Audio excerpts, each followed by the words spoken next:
అదేవిధంగా నిన్న మనం చాలా హాస్టల్స్ వీటిలో ఫుడ్ పాయిజన్ అయినట్టు పిల్లల్ని హాస్పిటల్కు తీసుకెళ్ళి ఈ మధ్యకాలంలోనే ఒక అమ్మాయి చనిపోవడం అనేది ఆ తల్లిదండ్రులకు ఎంత బాధ ఉంటుంది.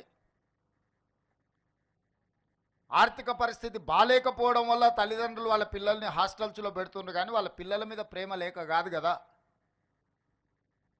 వందలాది కోట్ల రూపాయలు సంపాదించిన తల్లిదండ్రులకు వాళ్ళ పిల్లల మీద ఎంత ప్రేమ ఉంటుందో, రోజు కూలీ చేసుకున్న పేదవాడికి కూడా తన కన్న బిడ్డల మీద అంతకంటే ఎక్కువ ప్రేమ ఉంటుంది తప్ప తక్కువేం ఉండదు.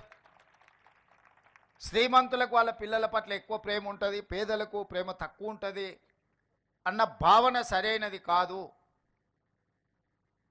మరి వాళ్ళ పిల్లలు మనల్ని నమ్మి, ఈ ప్రభుత్వాన్ని నమ్మి, ఈ సిబ్బందిని నమ్మి ఈ రెసిడెన్షియల్ స్కూల్స్లో వాళ్ళ పిల్లలను చేర్పిస్తే వాళ్ళ సంక్షేమము, వాళ్ళ యోగక్షేమాలు మనం సరైన విధంగా చూడకుండా నిర్లక్ష్యం చేస్తే ఆ పిల్లలు చనిపోతే ఆ బాధ్యత ఎవరు తీసుకోవాలి? ఇది మన గౌరవం, మన ప్రతిష్టను పెంచేదా, లేకపోతే మన గౌరవ ప్రతిష్ట మసకబారేదా? ఈరోజు మనందరం ఆత్మ పరిశీలన చేసుకోవాలి.